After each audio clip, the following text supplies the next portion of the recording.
It's like the Ralph Wiggum of mad scenes where you just kind of want to say, buddy, come here. I gotcha. Let's make you a grilled cheese.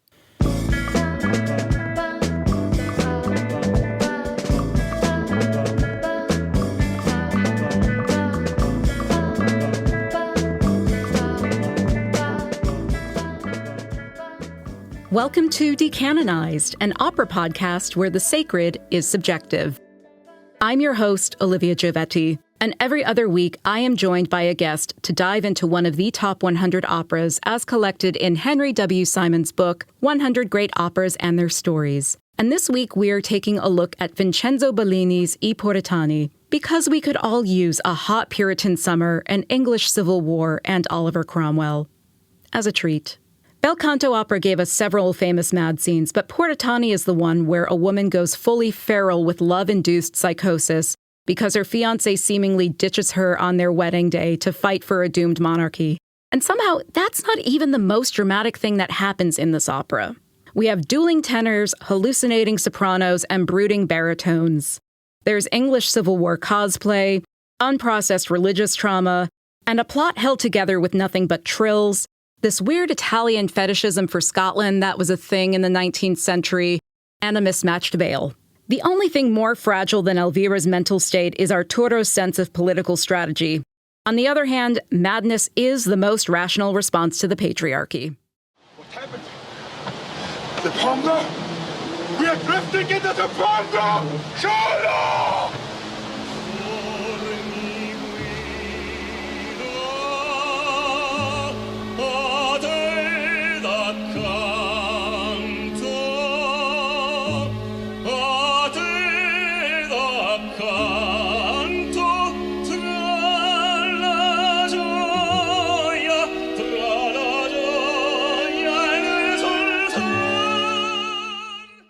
Joining me today to talk all things Puritani is Aksel Tollåli, a musicologist and critic living in Oslo.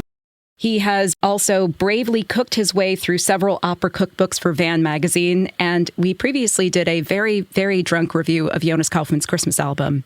That was very drunken. Unpleasantly so, almost as unpleasant as the album in question. I was going to suggest that maybe for today's chat we have Bellinis while talking Bellini, but given the heat here, I feel like I would be done after 30 seconds. Yeah, Oslo's not quite as bad, but I don't think it would do us any good.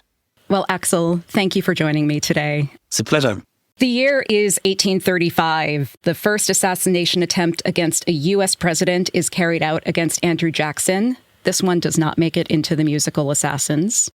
And another assassination attempt against King Louis-Philippe I of France is attempted by Giuseppe Marco Fieschi, who uses a homemade volley gun, very Mangione-coated. Oh, it's very crafty. I know. Italians, we're always working on something. Yeah, exactly. Well done. I love these like kind of on this day or in this year historical roundups because you always get something like Franz Liszt joins his mistress Marie Dagoul in Basel, like, in this year, this very landmark event happened where Franz Liszt got some in Basel. I mean, good for him. We should all be so lucky. Especially in Basel. Yeah. It's always fascinating. It's what makes it onto those lists.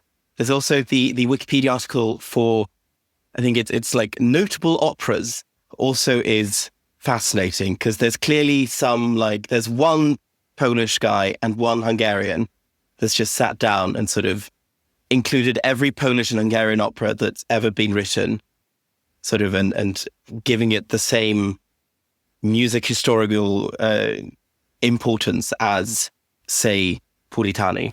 I guess this Henry Simon book feels a bit like a precursor to that in some way because there are 4 or 5 Menotti operas on this list. Amazing. One Britten opera and just like a whole bunch of Menotti. I think it's like every opera Menotti wrote up to that point. Great. Musical works in 1835. We are looking at Donizetti's Lucia de Lammermoor, which is very similar to Puritani, Halévy's La Juive, Chopin's Ballade No. 1, and Schumann's Carnival, and Puritani. Aksel, what is I Puritani about? What is the Puritani about? I think it's, in many ways, as so many of these operas from the first half of the 19th century, and I mean any opera, it's about sopranos singing very high and quite beautiful music, and constructing a plot that allows for that to happen. Opera was very much in its girlhood era. Very much so. I was very, very mean to you when we were first talking about what opera we would talk about for this, because we had discussed a few, and then I said, how do you feel about bel canto? And you said, not great. And I said, perfect. We have 2 Bellini operas on the list, Norma or Puritani. Which one would you like to do? Why this over Norma? Because we all know Norma. We at least all know Casta Diva from Norma. Puritani is kind of more of a left field choice. Yeah. Well, I think Puritani is more fun in that it's, in many ways, there's not as much at stake as in Norma, because Norma is this gargantuan opera about a woman who wants to kill her children eventually. It's very much a thing of life or death, whereas Puritani is, in many ways, quite a gentle love story where nothing much happens, but the music is, I think, much more interesting and does a lot more with a lot less material than in Norma. And I think Norma is this, for good reason, it's this sort of infamous piece which has a sort of almost encyclopedic amount of writing for the title role, where she's in, I think, pretty much every scene, and she has these huge arias, and there's nothing but sort of huge arias and immense amounts of music to sing, which is frightfully difficult, all of it. It's like an encyclopedia of how to write for a dramatic soprano, which, much like an encyclopedia, can get a bit dry. Yeah. What was your first experience with Puritani? I think, it's not an opera actually that I have much experience with. Sort of in Oslo, I think the bel canto repertoire is generally not done all that much, which I don't mind, but it's you don't see it very frequently performed, and it's not repertoire that I sort of gravitate towards necessarily very naturally. So I think my experience with it was hearing the Act 1 Polonaise that Elvira sings, and then the mad scene. That is, I think, if anything, what I'm attracted to in bel canto operas, is these sort of extremes of emotion and high notes. Having not grown up in Oslo or lived in Oslo, I hadn't thought about it that way. And it makes so much sense that, in New York, going to the Met, the Met was kind of built towards the end of the bel canto era. And so you have a lot, not that any of those operas were contemporary when the Met was opened, but they were still things that a lot of sopranos sang. And it kind of became this nostalgic thing for, the descendants of the families that built the Met to keep hearing it. And then obviously once you had the first major bel canto revival with Joan Sutherland and Marilyn Horne and Beverly Sills and Maria Callas, it was easy to sell tickets for that in New York because everyone would come to see it, versus smaller cities and smaller capitals where I would love to spend a season in Oslo. You're more than welcome. I think it's I certainly imagine that, putting on bel canto opera in Oslo is a hard sell when it's not the Elixir of Love, basically, or like the Barber of Seville. It is challenging. I think it's extremely challenging music, both to perform and to listen to, because in some ways there's very little to it. It's so dependent on extremely good singers, and you need these sort of huge personalities to kind of come in and take over the role and sort of be able to do something with these quite, especially in the case of Bellini, these very limited musical means. You have these melodies and then that's pretty much it. You're kind of stuck. If the singers aren't good, then you can't rely on sort of the orchestra to provide anything of musical interest because it's just these accompaniment figures. It's like, never mind the bollocks, here's a soprano. Yeah, exactly. I mean, the Oslo Opera House, the National Opera Company in Oslo is sort of about 70 years old. So in Norway, especially, opera is a very new art form in that sense.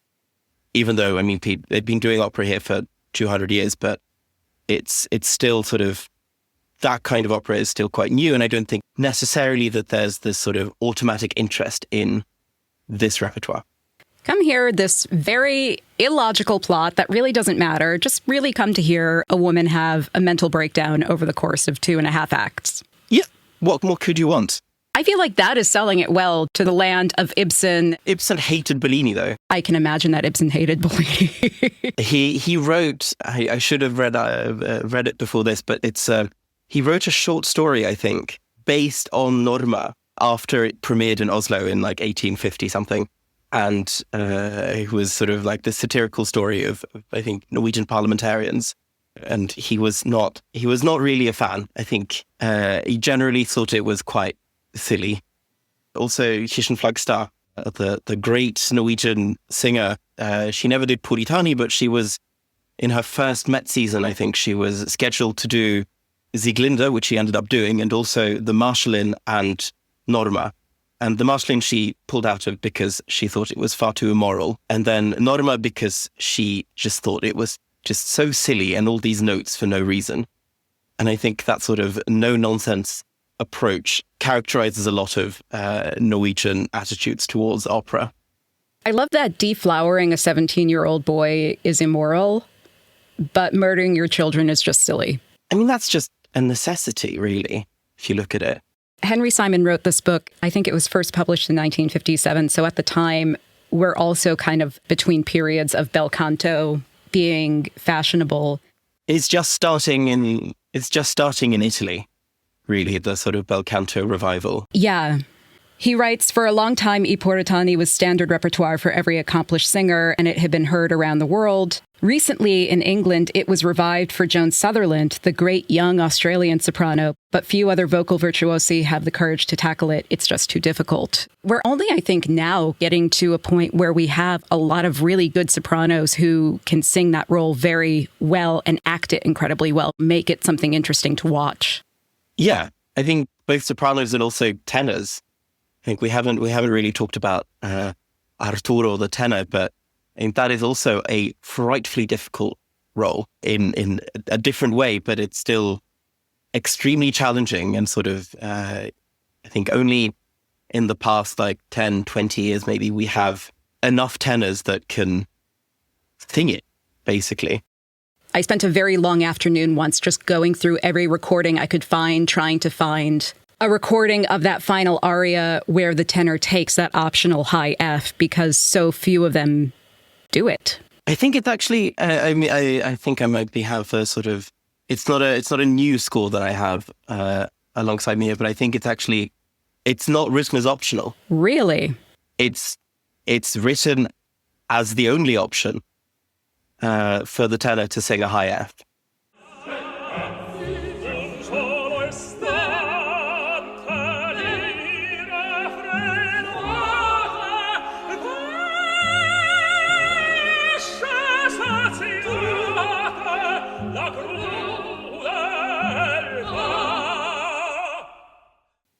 But you can get away with a high D, I think it is.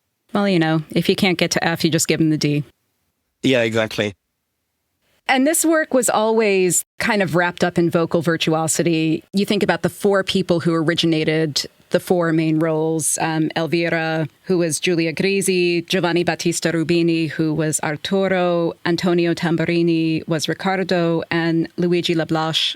You have these 4 people singing, and they become known as the Puritani Quartet because of just how incredible they sounded on opening night, and actually toured together for a bit as the Puritani Quartet, which I don't know if there's actually a modern day corollary for that. I guess the closest you get really is the 3 tenors, but that's a completely different... Yeah, like ABBA. The ABBA of bel canto. Oh my God. I would 100% see ABBA do all of the bel canto repertoire. Absolutely, same. Bellini, when he was working with his librettist for this, and this was a new librettist for him, I think he was originally supposed to be working with one of his normal librettists who took the commission and then dropped it. So he starts working with this guy, Carlo Pepoli. Bellini writes to Pepoli, "Carve into your head in adamantine letters, the opera must draw tears, terrify people, and make them die through singing." Oh. You know, Pepoli takes this play, this French play about, because the French are obsessed at the time with the Italian fight for autonomy and independence. And then also there is this fetish between both Italians and I think the French for the England and Scotland of Sir Walter Scott, which was very in vogue at the time. This is the same year that Lucia di Lammermoor, which is based on a Sir Walter Scott novel, is premiered. And there's something about that moody Scottish setting and the bel canto music where they could not make enough of them. I think it's also, I mean, you find it with other periods of English history as well. The Donizetti Tudor operas about Anne Boleyn and Elizabeth and Mary Stuart, and also then Elizabeth and Essex. There are a couple of Rossini operas. There's Elisabetta Regina d'Inghilterra, I think it is, which is... La Donna del Lago. Yes. And then you also have like these mad-sounding Donizetti operas, like is it Emilia de Liverpool, yes, and she sort of goes off and dies in the swamps outside of Liverpool, which is famously boggy, I suppose. I mean, there is this sort of obsession with England and the UK in general. In terms of geography, Pepoli called the libretto I Puritani di Scozia, or the Puritans of Scotland, and sets it in Plymouth, which is famously on the exact opposite end of the island. You're talking like a 10-hour drive. So it's only called I Puritani di Scozia because of the Walter Scott novel that was the translation of the Tales of Old Mortality, I think. It always goes back to Sir Walter Scott. It always does. Pepoli is completely new to libretto writing, which means that Bellini can kind of bully him around. But Bellini is very not political in a way that's kind of stymieing. At least with this opera, it's a bit stymieing. And you can kind of see why, or you can kind of see how when you look up Pepoli's biography, because, you know, he was exiled to France because he was fighting with revolutionaries in northern Italy who were trying to overthrow Austrian rule. He gets imprisoned in the Spielberg, which is a notorious prison that factors very heavily into Stendhal's The Charterhouse of Parma. And eventually, France helps get him into Paris. So this is a guy who has pretty strong politics, very nationalist, like lowercase and national aspirations for Italian sovereignty. And France is pretty into this as well at the time. So Pepoli is just working all of this into the libretto. And Bellini's like, this is a bit political. I just want to watch girl go crazy for all of Act Two. Can we rein it in a bit on the politics and add just a little bit more looniness in here? I think Bellini was also, quite clear that, even though this opera was written for Paris, presumably he wanted it to be performed in Italy as well. It was going to go to Naples. I think that was the next. Giulia Grisi premiered it in Paris, but then Maria Malibran was going to take it into Naples. Yes, and then she died. Rude, frankly. But Bellini also died that year, so... Yeah, he did. I think I read that Malibran died a year to the day after Bellini, which is quite good going, I think. It is as extra as we would expect Malibran to be. Absolutely. Actually, I think this is a good time to pull up that first link I sent you. Oh, yes. I'm very excited. Have you heard about this play by Terence McNally called Golden Age? I have not. I think it was Broadway or off-Broadway about a decade ago, maybe a little longer. And it's about opening night of I Puritani with Lee Pace as Bellini and Bebe Neuwirth as Maria Malibran. Amazing. And so you're watching all of this play backstage and hearing how he has Bellini talk about some of the moments as they're happening on stage. Like, I'm kind of into this. We're pressing play now. 2 tenors vying for you. You'd like that, wouldn't you? Are you listening to me? Love brought you to Paris. The Naples production of the Puritans will be its love child. Who's the lucky man? I'll tell you if you'll let me. Last I heard, it was a German from Trieste who had conducted you in the exile from Rome or the prescribed men. Where he gets these titles, Donizetti. Even with you in it, it failed. Donizetti is why I'm in Paris. I thought you said love brought you to Paris. Donizetti. I see. I don't know if he'll be happy to see me. The last time together we quarreled bitterly. Lovers' quarrels usually are. It was over a cadenza. He writes much less considerately for the Malibran than you do. It's because I write for Maria. Wow. He writes much less considerately for the Malibran is quite the line.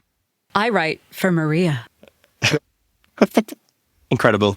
Maybe not the best clip from the play in terms of how Puritani factors into it, but I think there is something about just the diva-ness in this era. Yeah, exactly.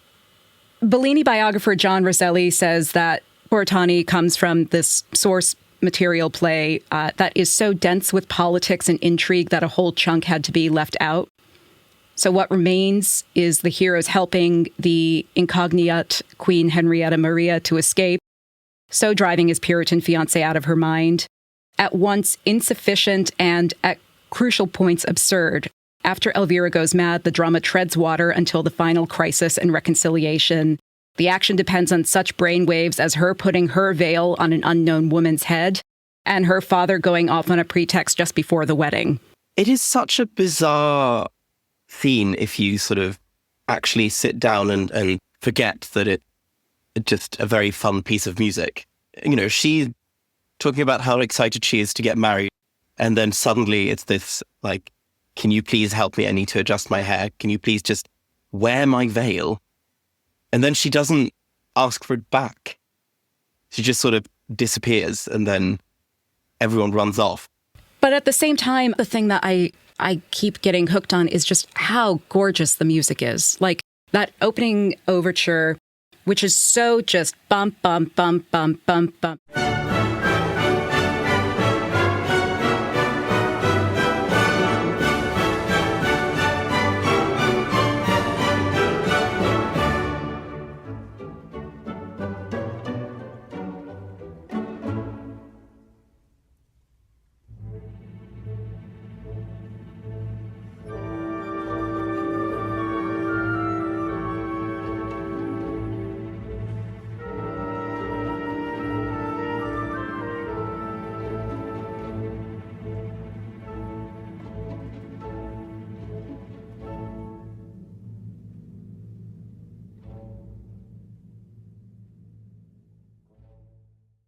The thing I love about this, too, is how much Bellini works with offstage voices in this, in a way that makes it feel a little misty.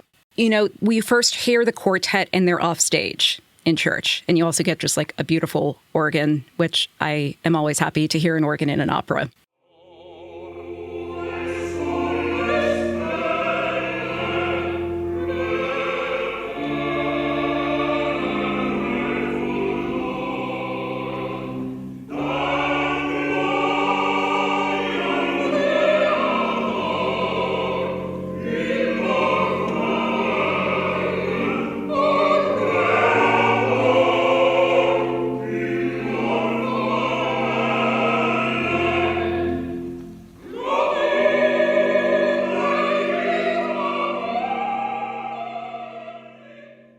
I'm just so quite tickled at the sort of Bellini trying to write like what is essentially like a Lutheran chorale and just inserting it into this this first part of the first act.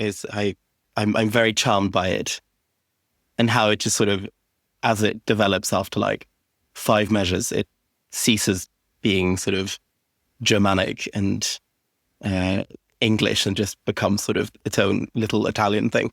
And it kind of gives us a foothold for Meyerbeer, because this is also, in some ways, part of the runway that leads us to French grand opera. Yeah. And I'm thinking of like Meyerbeer's Huguenots, where that overture starts with the German Lutheran hymn, "A Mighty Fortress is Our God."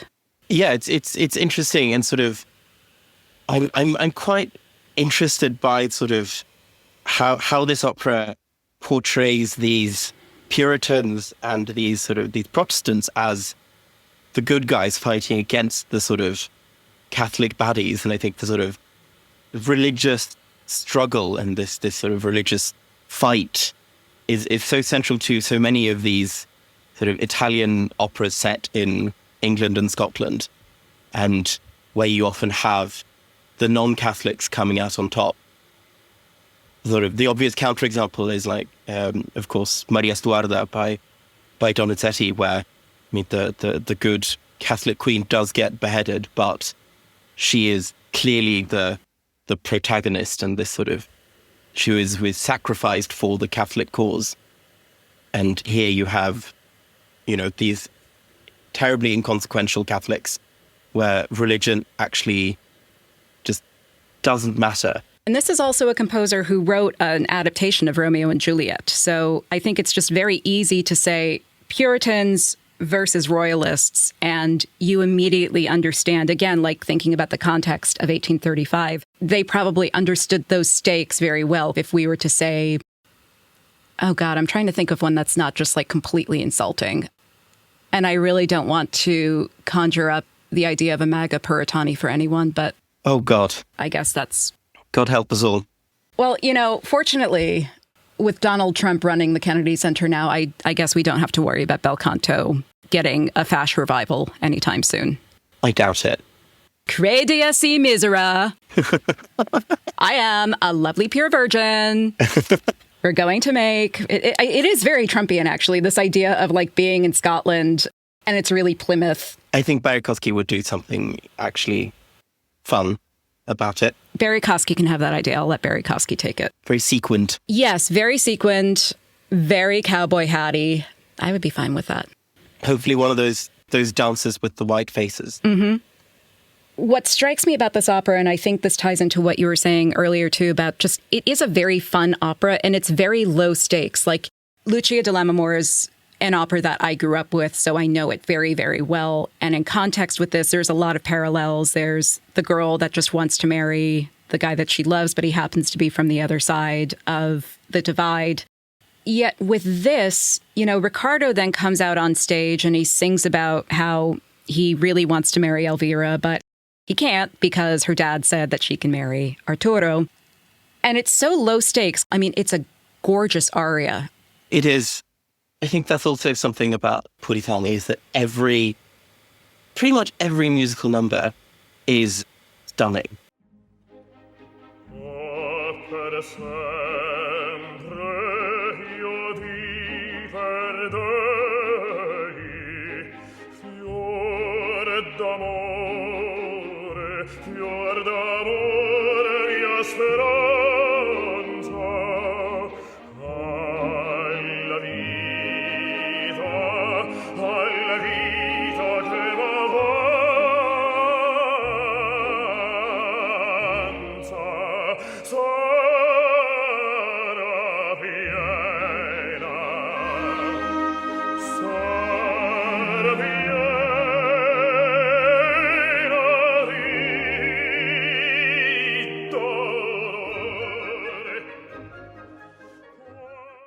It's a banger after banger. It really is. Even like putting together a playlist for this, I kept thinking, God, like every bit of this is just, it's so... Exactly. I mean, this is just one of those operas where I like to put it on and just have it kind of in the background, like as I'm walking somewhere or on the train or something, because it is just, it's just lovely. It really is. You know what? We can have nice things. Elvira can have nice things. Arturo can have nice things. We know that Charles II is going to be able to come back to England and have a bunch of teeny tiny spaniels named after him. Everybody does okay. This is Donizetti if he took his meds. Yeah. I really also, I think, I like it because the music fit the story, or lack thereof. All of this extremely gentle, wistful and melancholic music for 3 hours. And that's it. And it doesn't sort of want to be or try to be anything more than that, which I think is quite wonderful. And Bellini does a really good job of... Peppoli describes working with Bellini. At times, he called me an angel, a brother, a savior. And at times, on my remarking how difficult or impossible it was to change the structure of the drama or the verses, he fell into a rage, calling me a man without a heart, without friendship or feeling. And then we would again become great friends, better than ever. This sounds like a healthy relationship. It does. It does. I mean, this is one of the more functional operas. It is. Absolutely. Certainly in this period of time. But he keeps that first act moving so well. And, you know, I joke about the second act being literally just a mad scene and like half of the third act also being a mad scene. But you get so much in that first act. It's the chorus, it's the quartet, it's Riccardo's aria, it's then Elvira with her uncle. And oh my God, that scene, especially when they hear, I think it's the ships coming in. And there's this moment in particularly the Callas recording where, you know, the music gets very thin and very quiet and it's that tension. And Elvira says Taci. And the way that Callas does it, where there's like a crack in her voice, you can see her holding her hand up and her hand shaking as she's saying that. And it's just...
I mean, that might be my favorite moment in the opera for just how taut that string gets pulled. Yeah, it's really remarkable. And it's sort of, again, I think it's also a testament to sort of the caliber of singer that you need for this music. And actor. And yeah, absolutely.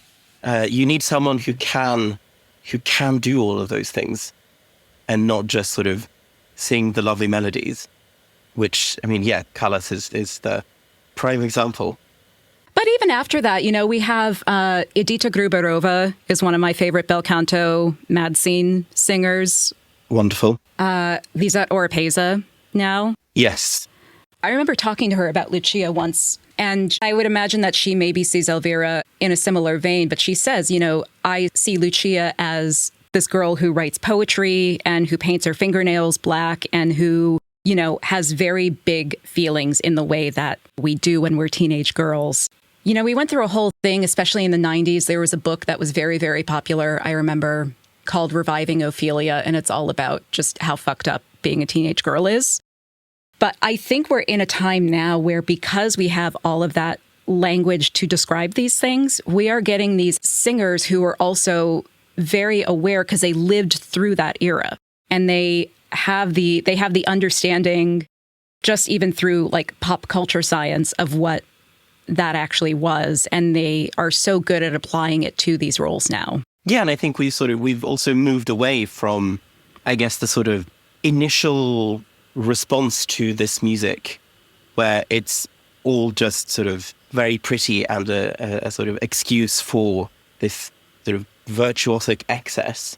But I think we've sort of come now to the point where it's we can treat the sort of degree of ornamentation and sort of extreme virtuosity that these mad scenes call for as the sort of the expression itself of the music and of the sort of emotions of the character, not just as decoration. And it's not just sort of lovely and high-spirited, but it's actually deeply troubling. And that is not only if you just think about it, but it's, I think, to a greater and greater extent, it's also acted out by the singers who perform them. It can be both. I think a lot about Sofia Coppola's The Virgin Suicides. Something in that vein where it is a gorgeous film. You have Kirsten Dunst being this gorgeous high school girl. The way it's filmed, these gauzy films, but then it is also like a very fucked up story. Yeah. And she doesn't hide from that. She just finds a way of bringing you into the beauty so that you then get kind of caught up in the emotional stakes of it. Yeah. Teenage girls are not known for good judgment or making rational decisions. And I support that. True. In the duet with her uncle, that's when she learns that she can marry Arturo. And then all of a sudden, she has to plan a whole wedding. And it's been like 5 minutes. So, she's got a lot on her plate. She does. That is true. And that's presumably also why Arturo doesn't have the time to just tell her that he has sort of important royalist business to attend to. See you in a tick. Yeah, gotta do some super secret spy stuff over here. BRB. Yet another one of those operas where, like, everything would just be resolved if people just talk together. But then you don't get any of the arias. Then you don't get it. No, that is true. But it's, another point of slight frustration is these people's complete inability to just talk. At least in Lucia, you have manipulation. There's, the letters are getting forged and there is distance between Lucia and Edgardo. So it makes a little bit more sense. But again, Bellini is Donizetti if Donizetti took his meds. Yeah, exactly. And also, I mean, in Lucia, you also have, she at least has the decency of slipping into insanity after she's stabbed her husband. And so that's at least a reason and not just, oh, he disappeared. That's the thing, right? They see Arturo going off with this woman in a veil. They think that it's him and Elvira. And then Elvira is like, oh, hi, I'm back on stage. Where's Arturo? And then, boom, mad scene. And it really is, her madness is in all 3 acts because it comes in at the end of Act 1. And then Act 2 is just one extended mad scene, which, can we talk about that? Absolutely. Is this the longest mad scene that we get in an opera? Is there any other opera that does a mad scene, not just touching, bookended by both acts, but like that entire act is just... Yeah, I mean, sort of for the first 15, 20 minutes, they talk about her madness. And then for the next 20 minutes, she's on stage and mad. I always skip those first 15 minutes. Maybe that's why I think the second act is just the mad scene. It's quite a nice aria in there. It's lovely. It's nice, but I think after all of that good stuff in the first act, but then it's like when you're having a really good meal and you want to pace yourself so you don't take the bread basket, even though the bread is amazing. Yeah, absolutely. I think it's weird, but like there is. Yeah, I mean she goes mad for the last 10 minutes of Act 1, and then the first 15 to 20 minutes of Act 2 is about her being mad. And then she comes on stage and is mad for another 20 minutes. And then the next 15 minutes or so is spent talking about how they can fix it. And then some bits about like dying for the sake of liberty or something. Yeah, that is kind of where he gets the little like political thing in there. Which I'm sure we'll get back to. Generally, these mad scenes kind of happen in 3 parts. Yeah. You have like kind of the overture aspect, and then you have a midsection, and then there's usually like a nice little bit of a lighter, jauntier finale to it so that we can kind of end with a bang. And I want to quote something from Catherine Clement's opera, The Undoing of Women, where she also makes the very astute point that all of Bellini's work is really highlighted by broken unions. This is in her chapter called The Girls Who Leap into Space.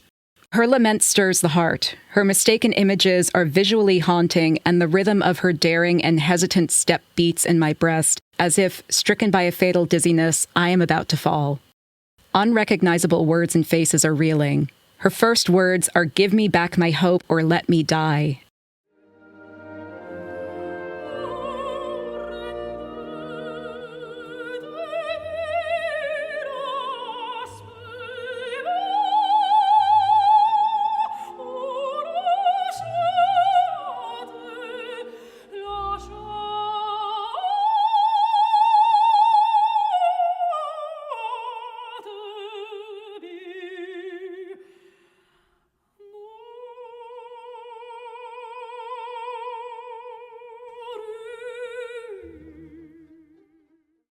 And she links this in then with breaking the slow pace of the delirium to launch the woman into the outrageous joy of wild, uncalled for, vertiginous notes. So it's like the slingshot that sends her into space.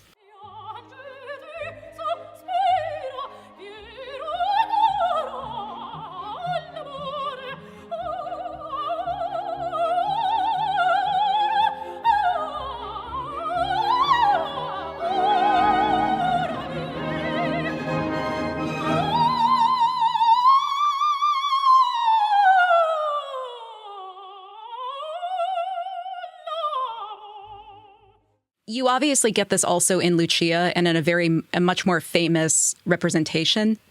But I love how, again, just low stakes this one is, because it's not like she's just killed a person. She's not had this complete break with she has had a break with reality, but it's over such a small thing that it feels a little bit more. It's like the Ralph Wiggum of mad scenes, where you just kind of want to say, buddy, come here. I gotcha. Let's make you a grilled cheese. Yeah, it's such a gentle mad scene in many ways, and it's not as explicit as many other mad scenes. I mean, Lucia is the sort of main one that you'd go for, but even other Bellini mad scenes, which also tend to follow someone getting quite murdered in a quite grisly way.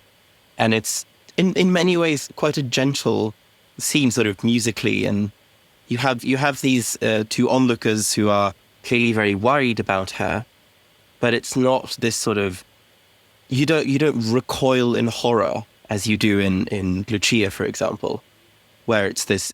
They're not afraid of her. They're just sorry for her. No. Yeah, exactly. Yeah, it's this very gentle and just sort of, it's almost kind of nice mad scene. Truly, I think the first time I heard the end of this mad scene, when you're snapping into that more upbeat tempo, I don't think I recognized it at the time as a mad scene. I think I was just listening to, an album of arias, and it came up, and it almost sounds like a repetition of that Polonaise that she's singing when she's coming out with her veil and getting all ready to be married. It does, and it's just, yeah, it's jaunty. Very jaunty, which certainly can be played as very disturbing. And I think, certainly that's where the trends in modern performances and productions is going. But I think it can also just be nice in many ways. I think that's... She's having an aesthetic breakdown. She's having, like, in Instagram, when they are able to render it in that Gothic font. Yes. She is having that kind of a mood board breakdown. Yeah, exactly. And I think that's the sort of both one of the big strengths of this opera and one of its big weaknesses. Look, you're either there for the vibes or you aren't. Exactly. We move into that third act. Arturo's coming back. He's like, oh, God, like, what the fuck did I just do? And he's been on the run for like 3 months. That's the other thing. Is she just like kind of in this state for 3 months? And presumably. I don't think we know how long or how much time passes between Acts 1 and 2. Right. But it's sort of a while. And then I think he says in Act 3 that he'd been gone for 3 months. Still not long enough to invent Klonopin, but I guess long enough that it does feel significant. And he just hears her. It's the offstage work again. And this is such a beautiful moment as well, because she's singing a troubadour song, but she's the one, she's not really serenading him, but he's hearing her off stage. And it's that kind of reversal or a presentiment of the Trovatore scene a few decades later. It's also like a song that they used to sing together, I think, is the... It's their song. It's their song, and then he tries to sing it as well, and then it eventually succeeds in getting her attention. We have really two, I think, very big moments in this opera. We have the mad scene, and we have Suoni la trombe, which is just one of those great two low male voice duets. It's one of the first ones, I think, as well, which is why it caught on a lot. There's a spot in the Golden Age where the actor playing the bass, Leblanche, says to Tamburini, like, everyone's going to remember this moment where we go on stage, and because they use the English words for everything, so you're not switching back and forth between speaking in American accented English and then, suone le trombe. Yeah. And he's just like, everyone's going to remember that time we go out on stage and sang, "Let the trumpets sing for glory," or whatever. And it's such a corny joke, I guess, in terms of obviously that's what happened, but it's also just very sweet. And they probably did know that that was going to be. Yeah. I think the only person who hated it was Berlioz in terms of thinking that was not the best part of the piece. Yeah, and it's also a great tune. It sort of comes a bit out of nowhere, but it's good fun. If you go to a gala concert, that's like one of two real options for a baritone and bass. That's going to be like a good crowd pleaser.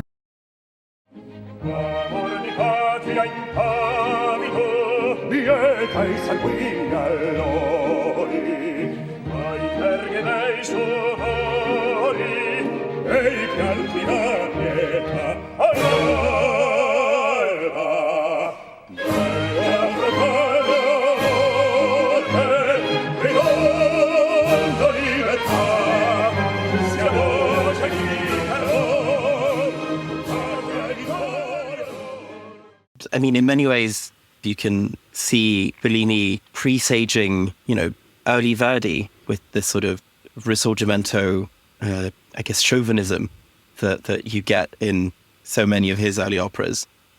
Popoli got, a little Risorgimento as a treat. Yeah, exactly. Maybe you understand this better than I do. They agree in that duet, or right before that duet, that if they don't help Arturo get off the hook, it's going to kill Elvira.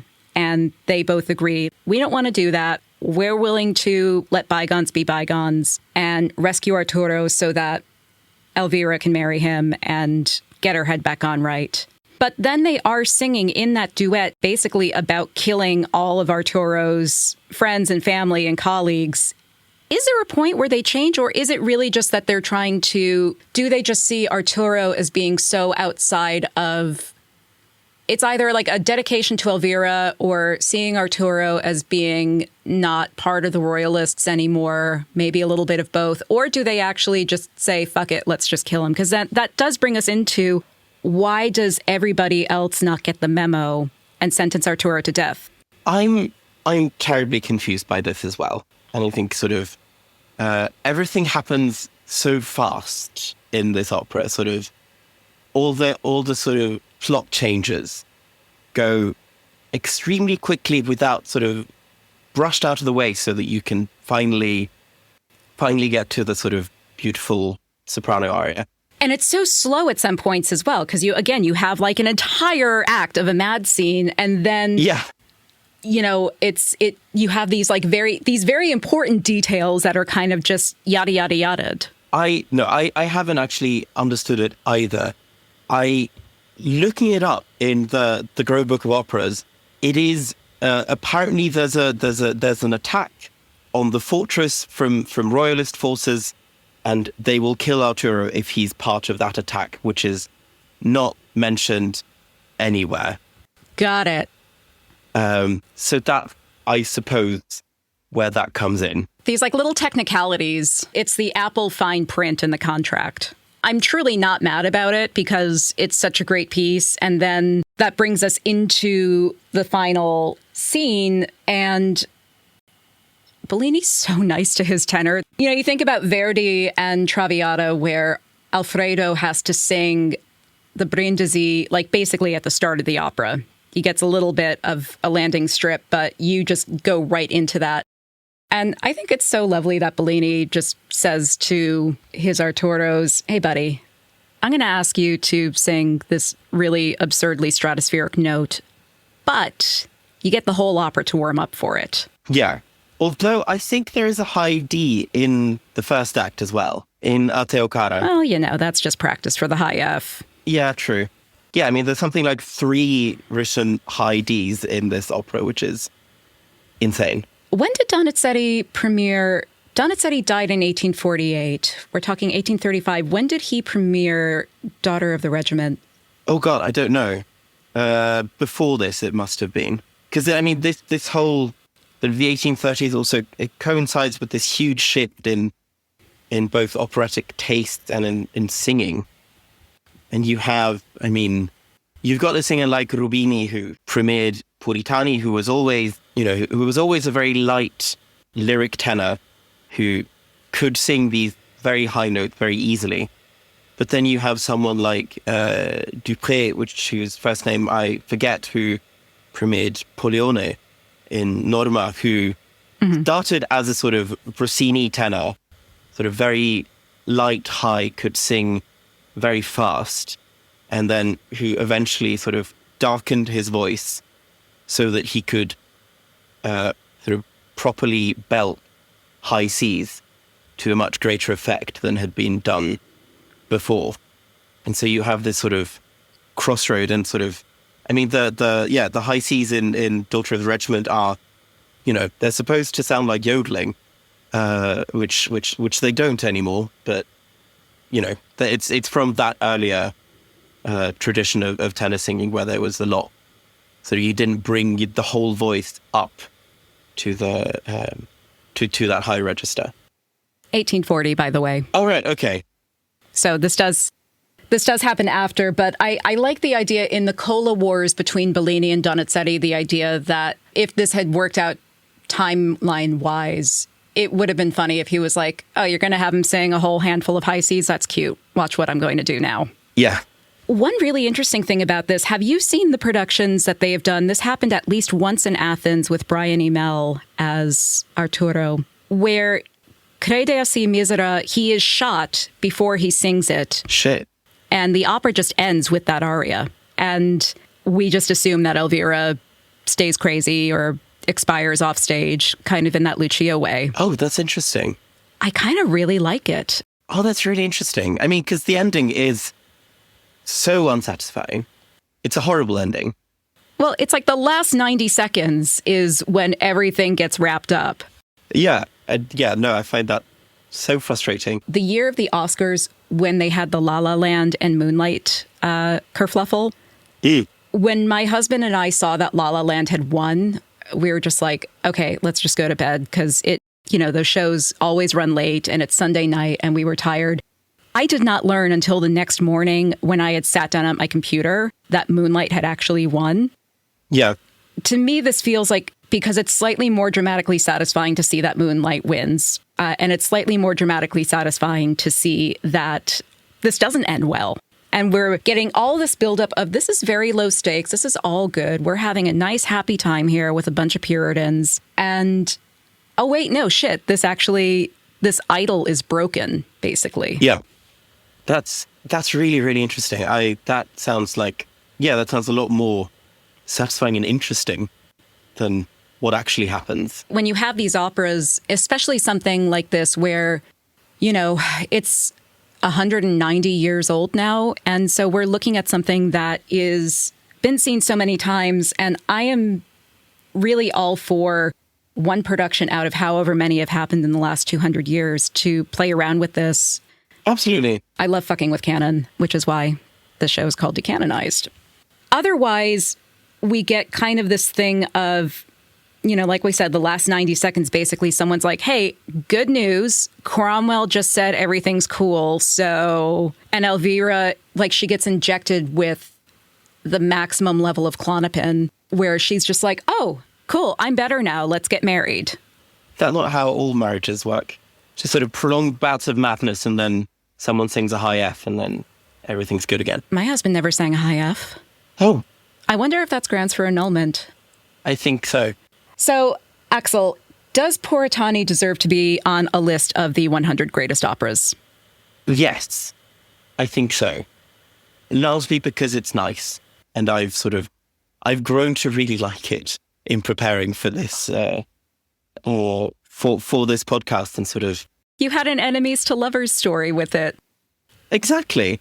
I've sort of grown to appreciate, because I mean, I'm a trombonist, sort of, that's my musical upbringing. And I think for me, the orchestra plays a huge part in whether an opera is interesting or not, which is why I gravitate towards sort of early 20th century stuff where fun, loud things happen. And so I really do struggle with especially Bellini and Donizetti, because there's not much else that happens apart from the singing. And if the singing's not great, then I found it to be a horrible slog and terribly uninteresting. But I guess sort of like really going in depth and forcing myself to listen to this opera again many, many times over. So something managed to come out of it where I feel like I understand it a bit more. And it also helps that it's you know, it is very well crafted, I think, as a piece. And I think, you know, certainly of all the Bellinis, it's this one or none of them. Yeah. What recordings did you listen to just one or a few? What recording was your breakthrough with this? I think my breakthrough was actually, it's quite a recent one. I think it came out last year with Lisette Oropesa and Lawrence Brownlee, which is also, you know, using the sort of latest critical edition and is, I think, largely uncut. Yeah. Unlike the sort of, you know, the older, also very good recordings like the Callas, which I also listened to a lot. But I think somehow there's this thing of presenting a work without cuts often makes it feel a lot shorter than if you sort of cut off, I don't know, 20, 40 minutes, kind of because it's too long. And then you don't preserve any kind of musical or dramatic flow. It's so funny. Ben Miller said the same thing when we talked about Rosenkavalier, because that's an opera that I struggle with. I like it very much in theory and in excerpts, but when it comes to the full work, even with a very good production, it always feels a little too long to me. But I don't think I've ever seen an uncut version of it. Yeah. Yeah, I think that's the thing, is that sort of, I think so often operas are cut because they're perceived as being too long, but often the cuts will just make them worse. They make less sense. There's suddenly these abrupt shifts in tonality, and sort of, instead of being this preconceived whole. Well, like this play that Puritani is based on, where, you know, they cut out all the political stuff because it's not as interesting or conducive to opera, and then all of a sudden we're sitting here like, wait, when do they go from let's save Arturo to kill Arturo? Question mark, question mark, question mark. Exactly. And I mean, I wrote my master's thesis on the opera Maskarada by Carl Nielsen, which is, no one does it outside of Copenhagen, but it's very good. You should all go and listen. But it is a really good one. It's such a good opera. But it's often in performance, there are huge cuts made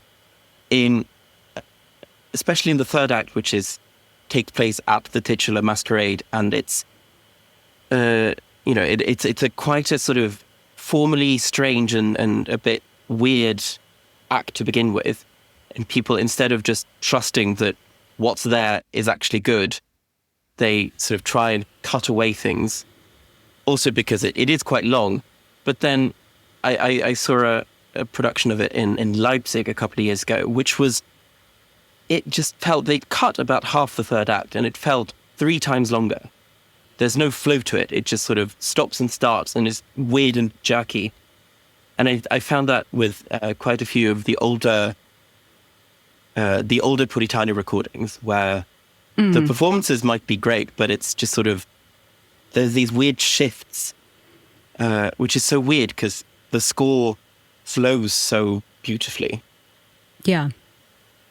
So no cuts unless you want to cut the last 90 seconds. Yes, exactly. I think if you have a dramatic reason for it, then that's great. But it has to be a different justification than just it's too long. In an opera vibes, you can't direct on vibes. No, exactly. And opera is long. That's part of it. That's part of the course. Yeah. Aksel, where can people find you online? They can find me at Aksel Toll, AKSELTOLL, on at least Blue Sky and Instagram, where it's mostly pictures of my knitting. But you're more than welcome to find me there. Great. Thank you so much for joining me for this. Thank you for having me on. I'm so glad I converted you to Puritanism. I'm very happy about it as well. I'm a bit scared of where this will lead eventually, but I'm enjoying the ride for now.